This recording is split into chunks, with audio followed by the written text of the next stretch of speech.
You are listening to This Week in Clown World with Ben and Hobbs, so sit back, relax, take your black pill, and enjoy the show.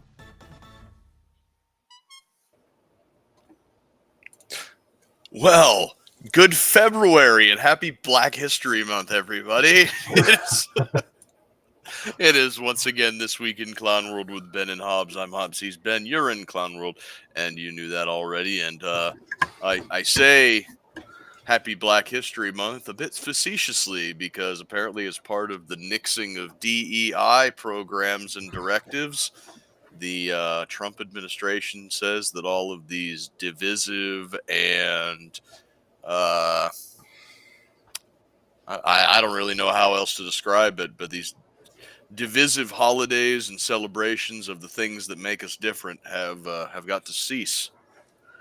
Now, usually you see a whole bunch of buildup, coming up to Black History Month, but I didn't even realize that I forgot all about it until you said something just now.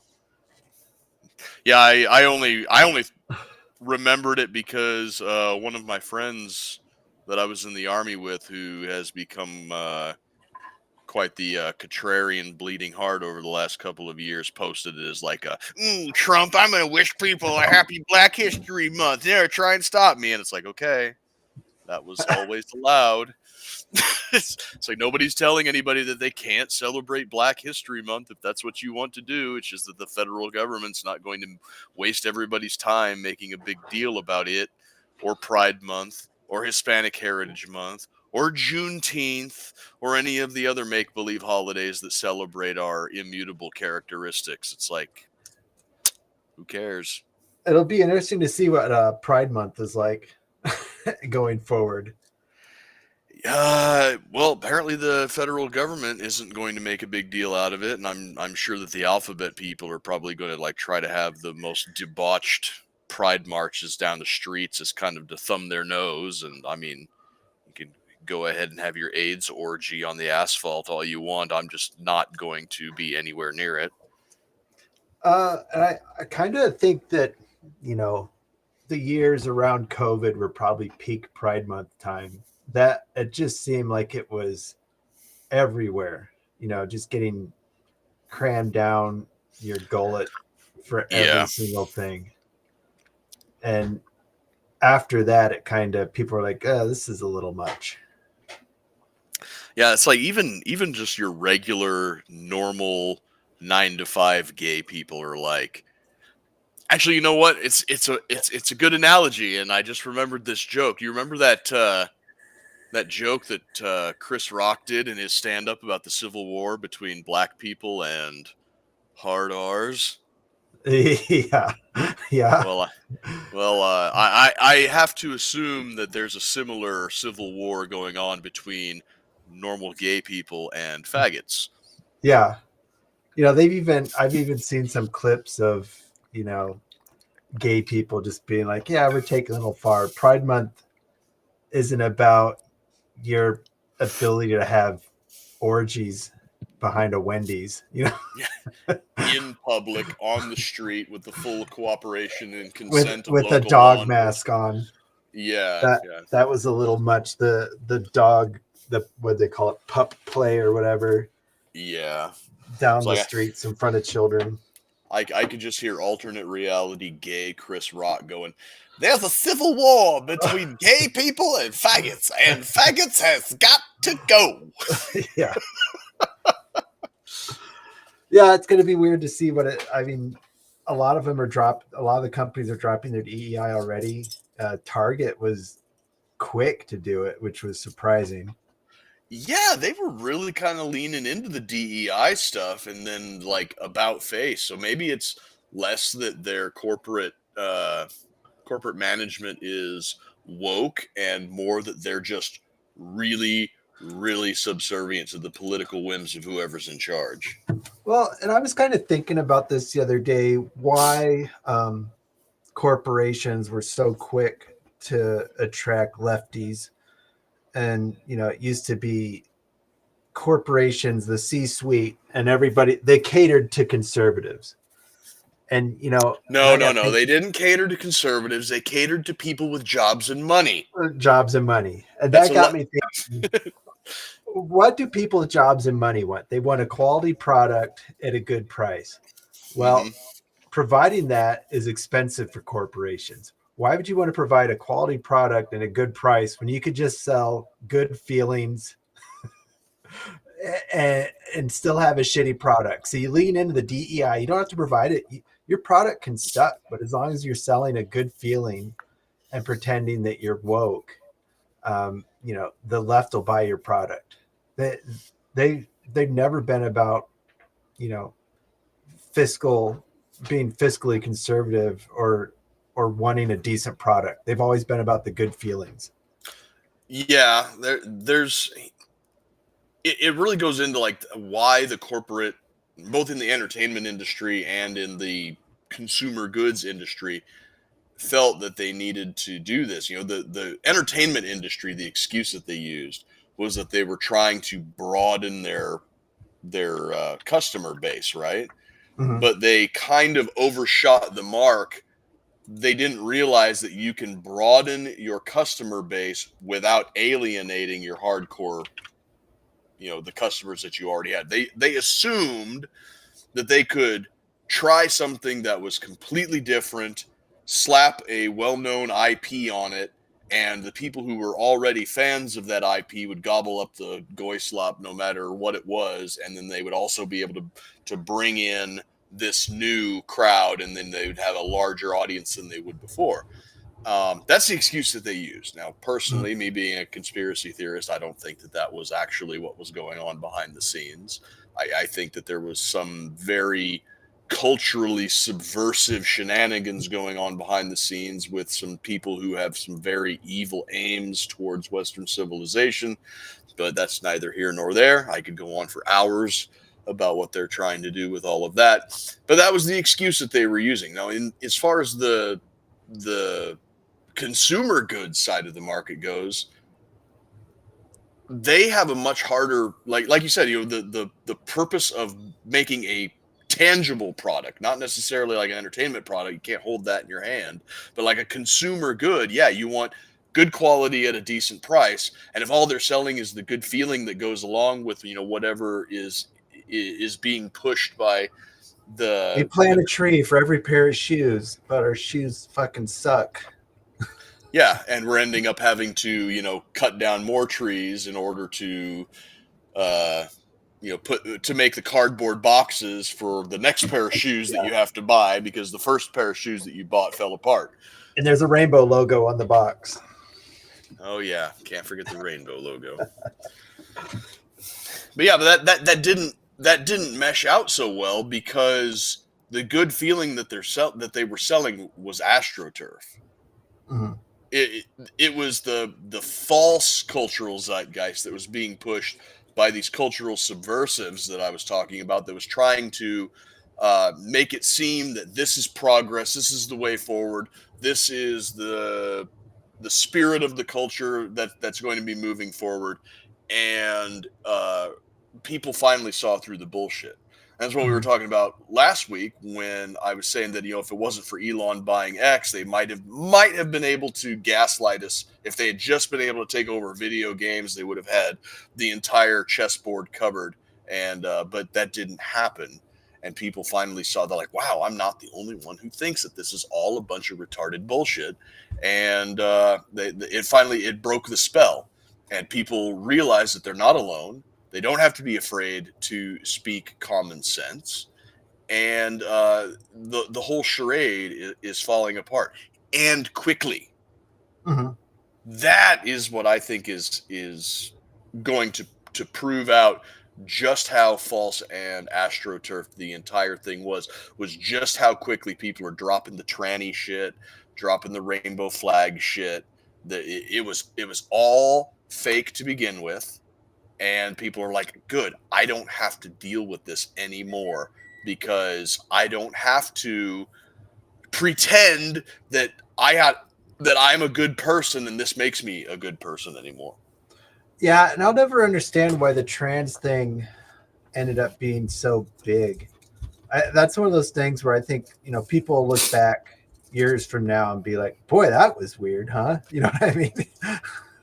I think it's going to be even further than that. I think that we are going to eventually look back on gender affirming care the same way that we look back at the lobotomies and involuntary sterilizations of the early 20th century. That it's going to be just a horrible black stain on the medical community in this country. Like, what the fuck were we thinking?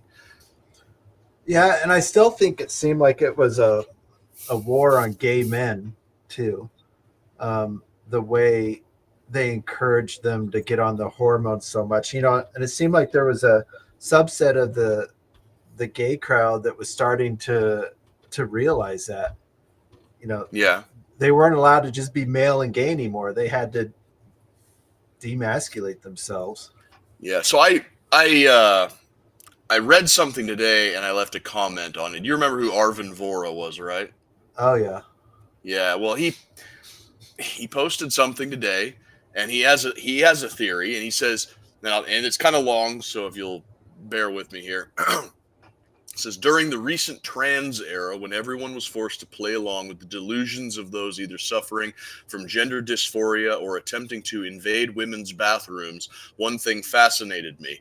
I didn't understand why women, who had the most to lose from these legally enforced delusions, seemed to support them the most. Pretending that biological sex didn't exist hurt women far more than men. It essentially erased women's sports and exposed women to a higher risk of rape and assault. Women-owned businesses, such as waxing businesses, were forced to close. I wonder what could possibly be valuable enough. What would be so valuable that women would be willing to sacrifice so much to protect it?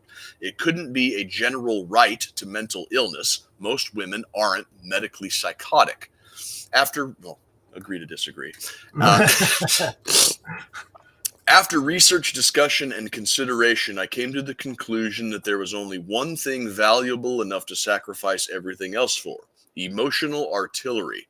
The trans era showed that if you yell, scream, bully, shriek, and threaten enough, you can get people to lie about scientific reality. You can even get them to believe lunacy out of fear. Historically, men have been taught to not express emotions. This has led... Come here, kitten. What are you doing? Sorry. This has led to a kind of emotional retardation that leaves men especially susceptible to emotional artillery. If you never take a math class, you suck at math. If you repress all of your emotions, you suck at emotions. On the other hand, historically, women were taught that emotional artillery was their only tool. Denied basic rights to vote, own property, and earn money, the only tool left to women was emotional artillery. Sadly, many women today have been raised to think that this is still the case. And if you think that your only weapon is emotional artillery, you will defend it at all costs. This led, I believe, to the global tragedy and trauma of the last several years. Many women, out of fear of a tool that they no longer need being taken away from them, stood up for anyone using emotional artillery. Men, afraid of the emotional artillery that had literally no possible effect on them, cowered. Major platforms, including this one, classified biological accuracy as hate speech that would get you banned. I stopped participating in regular social media, switching over instead to anonymous or completely private arenas. George Orwell said that freedom is the freedom to say that 2 + 2 = 4. It's also the freedom to say that a man in a dress is just a man in a dress, that biology exists, and that pretending to be something doesn't make you that thing. Debating without the basic freedom of speech has no point. If you can't say the most simple truths, there is no point in saying anything at all. My hope is that this collective experience has vaccinated us to some extent against such extreme abuses of emotional artillery. My hope is that it won't be the kind of vaccine that needs a booster every other week. Emotional artillery isn't limited to gender dysphoria and the related diseases. The emperor's new genders are closely tied to the emperor's new bullshit excuses for underachieving. The fact that people who look sort of like you had great-great-grandparents who were oppressed has no more effect on your math ability than wishful thinking has on an effect on your gender. If we can learn to look past emotional artillery, if we can learn that imaginary nonsense can only affect us if we agree to let it do so, then I believe that there are no limits to what you can achieve, which I think was actually pretty well put. And coming from Arvin, that he's one of those guys that operates. He's very, very smart, and he operates at such a high intelligence level that he kind of exists in the realm of theory more than reality. That was what I think was so off-putting about that guy. But what he said there was down to earth, plain English, veritas. It was truth. No, he's always had some good hot takes. Just his his main problem was he got stuck in the libertarian rabbit hole of age of consent, which luckily didn't make an appearance there. But I responded to him. I mean, his take there was like a couple of levels deeper than I think it needed to be. Mm-hmm. And I responded to him. I said that our culture lionizes the underdog. This virtue of our culture has been twisted and perverted to the point where victimhood has become the coin of the realm. And for those not in the perceived victim classes themselves, engaging in performative allyship, even or sometimes especially to your own detriment, is seen as virtuous. Human beings crave a struggle, so loudly crusading for social issues that would otherwise seem laughably silly in any other era is a way for those with otherwise boring and stable lives to feel good about themselves. It's a testament to the success of our society that these sorts of dysgenic luxury beliefs gained any traction at all. Mm-hmm. Yeah. I mean, no other way to put it. Yeah, when you have so little to worry about, you're just manufacturing stuff. Precisely, and that's all it was. That was people who were so successful. They were victims of their own success, and they needed to invent tragedies and trauma and struggle for them to fight against, because otherwise they would just be Tyler Durden in Fight Club. Or rather, the narrator in Fight Club, inventing an alter ego to beat the shit out of him so that his life wasn't so dull and boring. Mm-hmm. That was the whole point of Fight Club. Our country, our culture, our society is so successful, so free of worry, that I have to invent an imaginary friend and beat the shit out of myself because humankind needs a struggle. Self-improvement is masturbation. Exactly. But we've been talking about that on a national level. We're still trying to manufacture a bad guy. Yeah. I mean, we go from Houthis to Iran to Russia. It's just in our entire psyche at this point that we need a bad guy. Yeah, humankind needs a struggle, and people in power need an external foe to point to. Otherwise, that boredom, the idle hands become the devil's work, and pretty soon the slightest inconvenience becomes cause for revolution. It's almost like, the Democrats, I've heard other Democrats say this, they can't be in power. They just fuck everything up, but they're great at being on the side and pointing out when somebody in power is abusing it.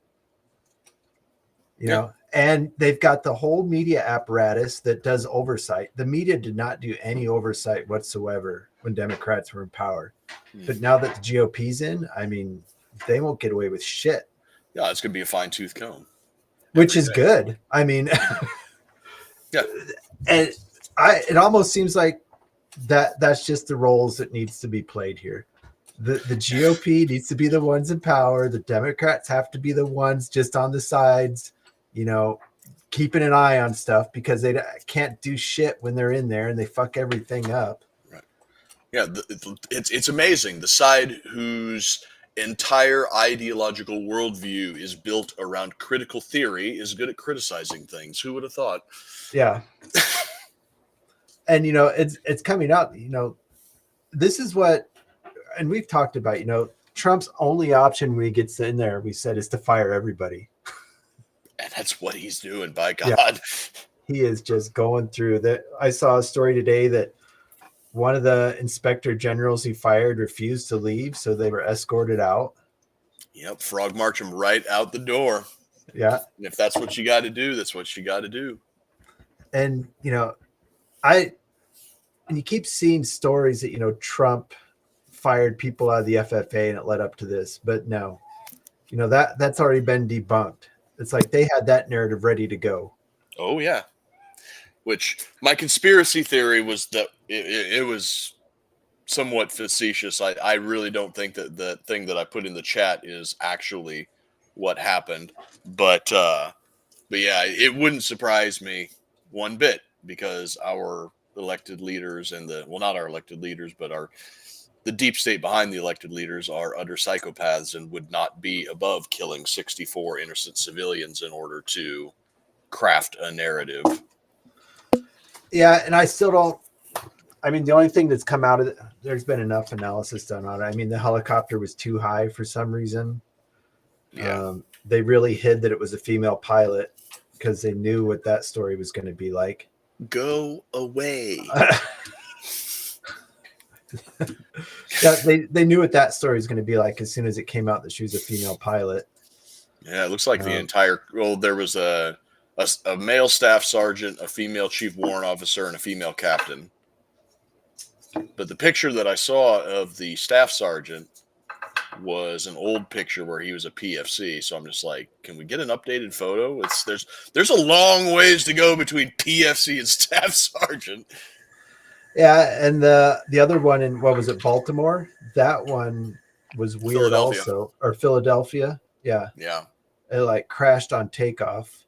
It came in like a missile. Yeah, it seemed weird. My conspiracy theory on it, they're from Mexico. You got to have a lot of money to be flying on private airline for treatment in the United States from Mexico. I mean, maybe cartel related. It's either cartel or government, because those are the only people in Mexico with that kind of scratch. Yeah. There's very few normal citizens that I can think of that, and their insurance wouldn't pay for that either. It's got to be something weird there.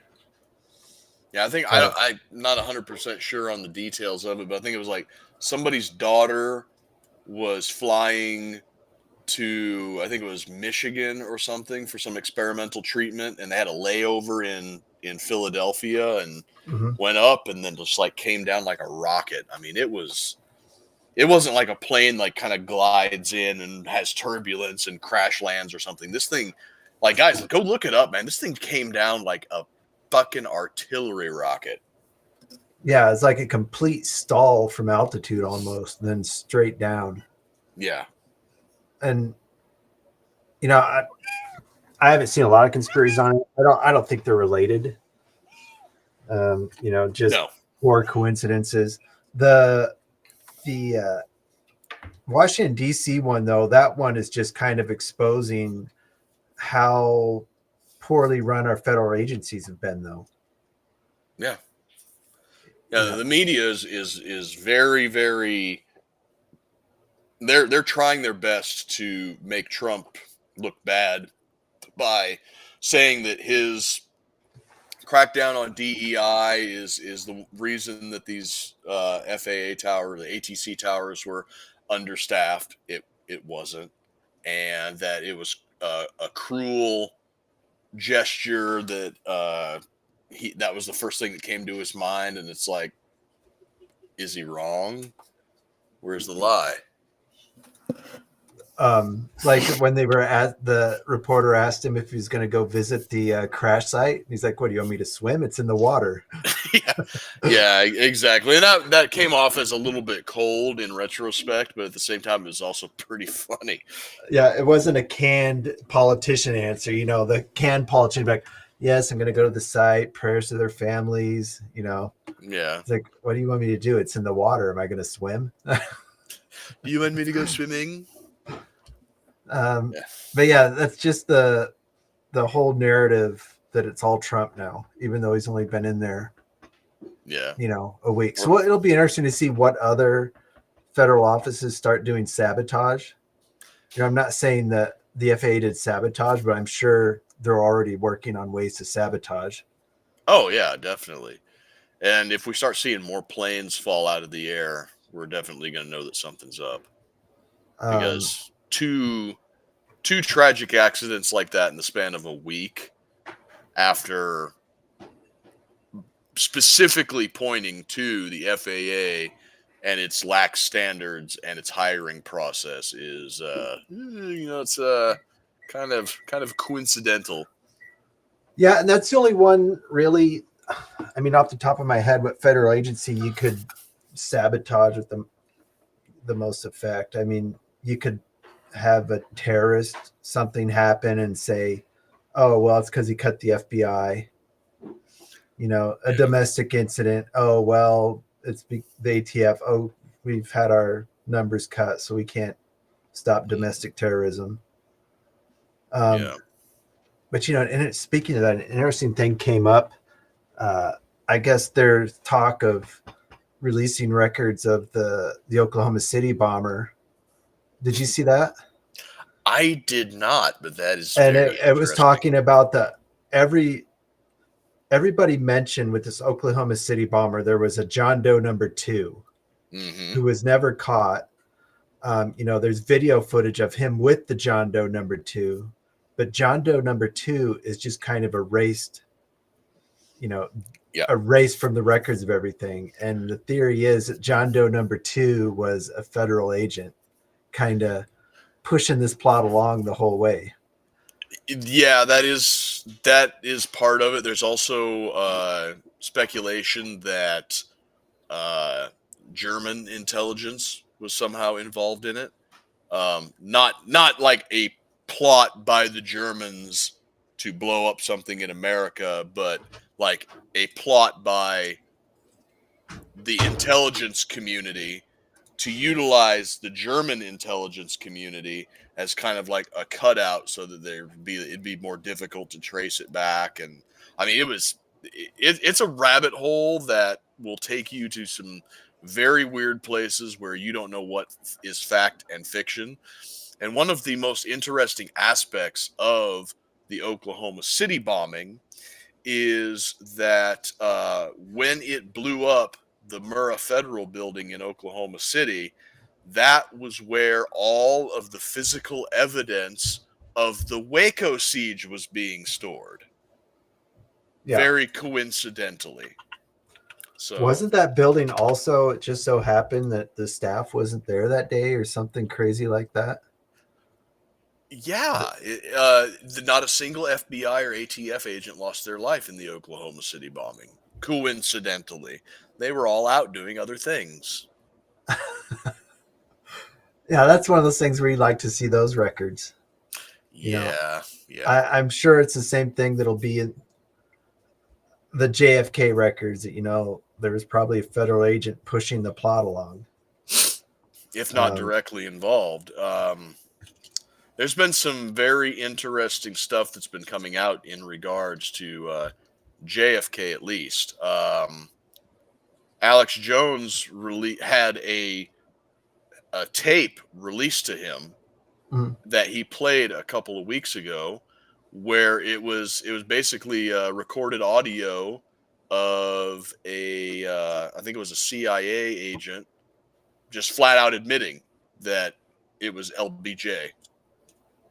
And it was like on a tape, not like a digital recording or anything, but it was like a physical hard copy tape arrived in the mail. And here's this high-ranking CIA or FBI agent being like, yeah, this is the guy that was hired to assassinate Kennedy, and this is the cutout. And yeah, it's really interesting. You can find it on band.video or InfoWars site. I listened to it, and I'm surprised, and I'm not surprised that it didn't get more traction, because it's, if authentic, it is very damning. But we're going to be getting a lot of that stuff, because it's a good segue, since we're talking about declassifying a lot of FBI's files, we could talk about Kash Patel and all of the other congressional or Senate confirmation hearings. I watched most of RFK's. I don't know if you watched either of the other two. I watched some of Cash's. I only caught a little bit of Tulsi's. I guess it wasn't as spicy. RFK's was pretty bad. Yeah, they went after him on a lot of stuff, and he got kind of squishy. I hope he gets confirmed anyways, because I know that he's right. Yeah.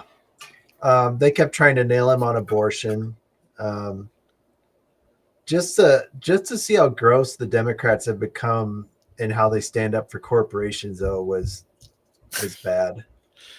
I mean, they're trying to nail him on corporations, and his answer that he was trying to give is that every abortion is a tragedy, and he's basically got the exact same position that he's always had. He's got the exact same position that Bill Clinton had in the 90s and Obama had during his first term: safe, legal, and rare. And the Democrats are at the point right now where abortion isn't safe, legal, and rare. It's a sacrament that is to be participated in and protected at all costs, like a Catholic reveres the Eucharist. Yeah. It's disgusting. Well, and Elizabeth Warren asking him to pledge not to sue pharmaceutical companies. It's like, what the fuck?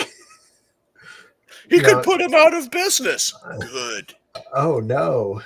Good. I'm already support the guy. You don't have to sell me on him any harder.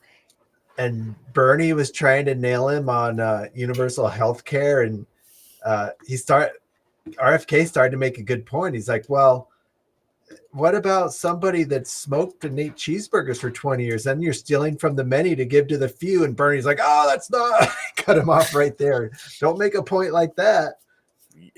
Yeah, it's like, have you seen the NHS over in Great Britain right now? It's falling apart. They're trying to shore it up by taxing literally everything. You know that 1 in 20 deaths in Canada is a death by the government just fucking killing you because they don't want to have to take care of you anymore? I mean, RFK makes a good point. I would be fine with government provided health care, but the government puts such restrictions on you. You know, if I'm going to be paying for your shit, which we would be as taxpayers, there's going to be some guidelines here. No smoking. You're going to eat a healthy diet, a prescribed diet you're going to stick to it. It's like, if I'm going to be paying for your health care, you're not going to live. No alcohol. Yeah. Yeah.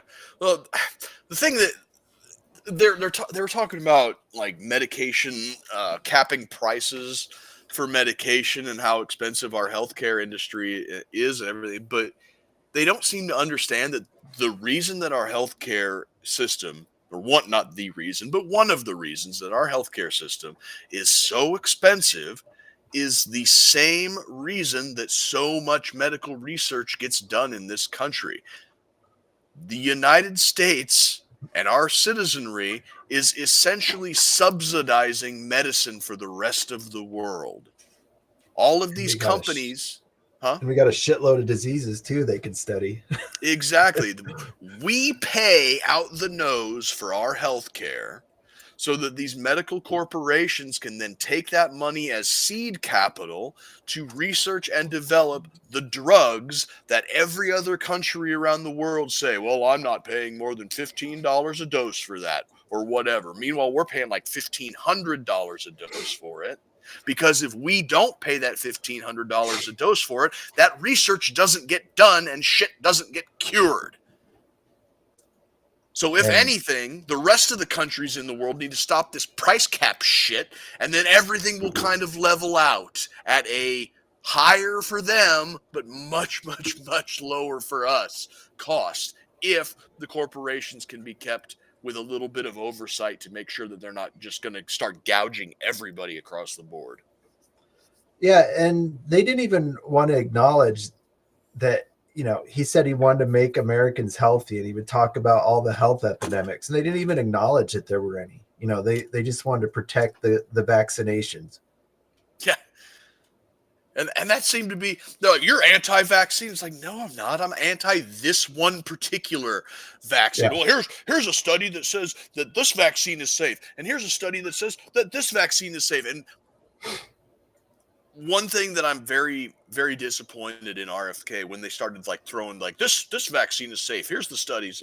That shit was like, okay, yeah, I will give it to you that perhaps in isolation, every single one of those vaccines is safe and effective. Got it. Measles, mumps, and rubella practically wiped out all of those, right? Tetanus, Hep B, all of these vaccines. Yep. Totally safe, totally effective. But when you start giving kids 56 vaccines before their first birthday, that has not been studied. The cumulative effects of all of these vaccines given to such a young and vulnerable child, that hasn't been studied. When they do these studies, they just study the effects of the one single vaccine across the board. And when something goes wrong, they just chalk it up to something else. Oh, it's an environmental factor. Yeah. It certainly couldn't be the MMR vaccine or the tetanus or the Hep B or the vitamin K shot or any of the other fucking pokes that they give you when you're a baby, right? But I can almost guarantee that with all of the preservatives, the adjuvants, and the immunosuppressants that some of these vaccines require for them to actually start taking effect and for you to get those antibodies in your system, that has got to have a bad effect, especially when you've got a tiny little baby. Yeah. Well, and what did I see? There's something weird about the measles vaccine where it resets your immune system. Have you ever seen that? Can't say that I have. Yeah. The measles vaccine, when you get it, it basically is like, or not the measles vaccine, the measles virus. When you catch measles, it basically does like a hard drive wipe on your immune system. Really? And they're wondering if, the measles vaccine was with humans forever until it was, so we developed a vaccine for it and got rid of it. They're starting to wonder if it has some sort of effects on cancer. Because, some cancers are an autoimmune disorder, and the way this measles virus just wipes your immune system, it keeps you from attacking yourself. They're wondering if there's some, underlying things there that we're not paying attention to. Because measles was rarely, it's more of an annoyance virus than anything. It's like chicken pox. Yeah. But then when we started getting rid of it, there's all sorts of other things that happen. The people are starting to wonder if this, immune system reset that measles does was something that humans needed. Just weird things like that, we don't look at with vaccines. I had not heard that before, and it seems like it's kind of weird that it would reset your immune system. So would it be like you catch chicken pox, you're immune to chicken pox, you catch measles, resets your immune system? Does that mean that you're susceptible to chicken pox again, or? Yes. Huh. That's really weird. But then if you catch the measles, it's like the only virus that we're aware of that does this. It's just this one weird thing that measles does. Huh. I had not heard that, but you'll have to check that out after the show. And anybody watching, go. I thought that was crazy when I learned that about measles too, but it's like the only virus we know. It wipes your immune system clean of past infections. That really I'm speechless because if somebody's having an autoimmune episode or some type of an aggressive cancer that is an autoimmune, give them the measles and cure cancer. Wild.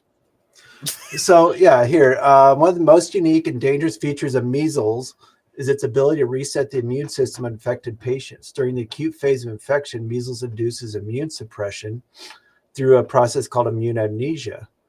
Studies revealed that the measles virus replaces the old memory cells of its host with new measles virus-specific lymphocytes. As a result, the patient emerges with a strong measles-specific immunity but it increased vulnerability to all other pathogens. Yeah, it's crazy. Yeah, it's specific to measles. That is really wild. Yeah, all these immune disorders that we have. What if it was because, we had a virus that was going through and just wiping our immune hard drive clean every once in a while to get us back on track. But that's some of the stuff that RFK, you hope he's going to look at how these interacting with each other. That one center asked him, "Are you a conspiracy theorist?" And he's like, "No, I said red dye was bad. I said the vaccine was bad. I said fluoride was bad." He's like, "I can go on all week." Yeah. Yeah, well, I mean, conspiracy theories at this point should just be called spoiler alerts because so many of them have come true over the last couple of years. Yeah, I think they hit Cash on conspiracy theories too, didn't they? Cash and Tulsi. And the thing that's so ironic about RFK is that the term conspiracy theory was coined by the CIA in order to deflect questions about JFK's assassination. So for him to get hit with that label so regularly, I mean, I think that would have been a perfect opportunity to drop that bomb. And he knows it. My favorite takeaway from the Cash Patel one was the mic drop he did on was it Klobuchar? Did you when she's like, "I wish I had 3 hours to read about stuff you've said in other interviews," and he's like, "You got 2 minutes." But the biggest takeaway that I had from the Cash Patel hearing was when he dropped a hard R to everybody's. Oh yeah, like that kind of blew Twitter up for a little bit.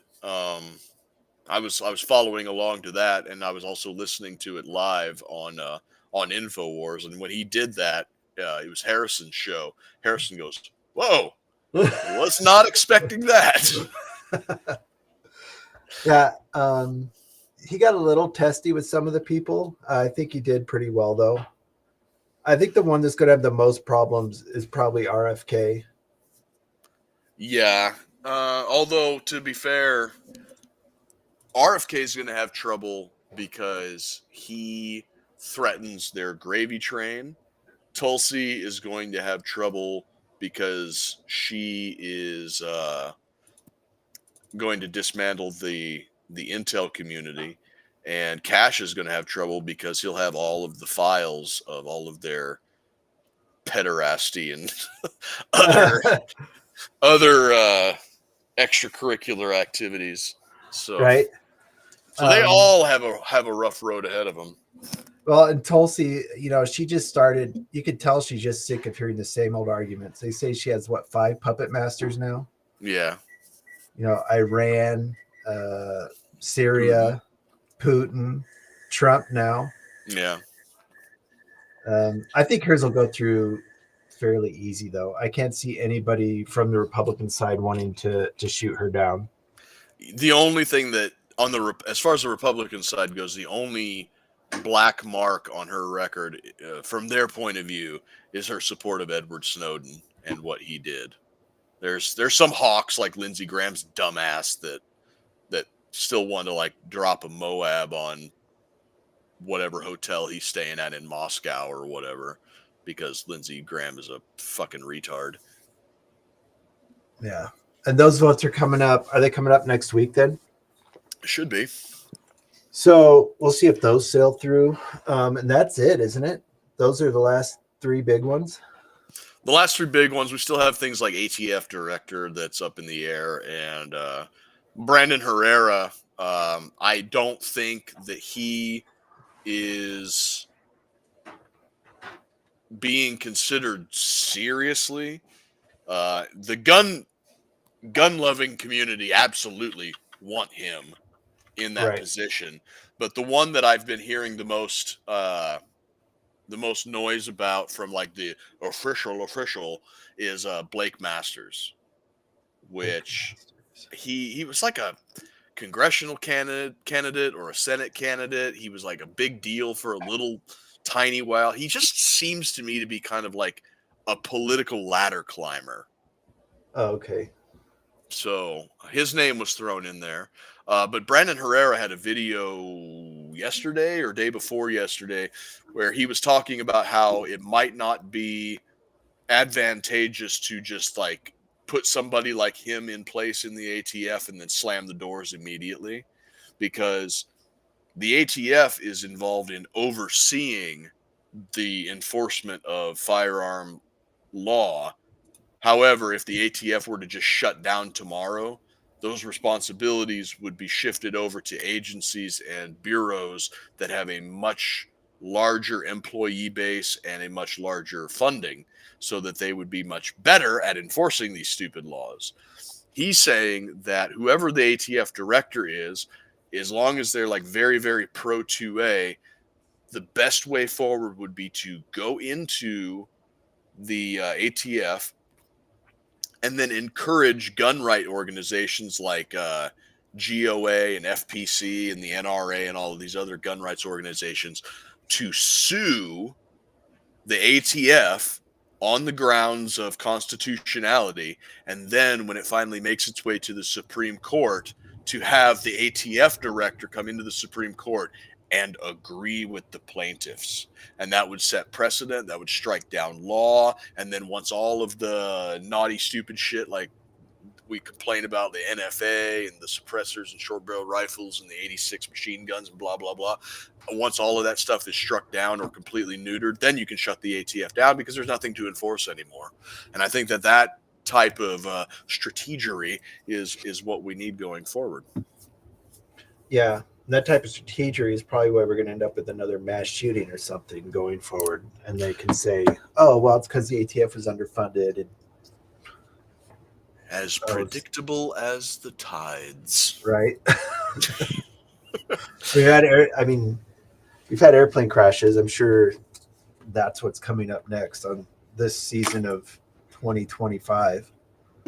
Yeah. Speaking of machine guns and stuff, there was a testy exchange in the Kash Patel confirmation where one of the dipshit senators was asking him, like, do you believe that background checks are unconstitutional? And he kind of gave the lawyer answer of background checks are the law of the land and have been upheld by the Supreme Court. And he's like, Mr. Patel, the answer is YES. Yes. Can you just say that background checks are constitutional? And he's like, the Supreme Court is upheld. He's like, I'm just, and then he starts, he's like, does the Constitution protect your right to own a machine gun? And again, he's just like, gave the lawyerly answer. And I'm like, come on, Cash, grow a set and just say yes. Lean into your mic and say. Oh, you muted it when you touched it.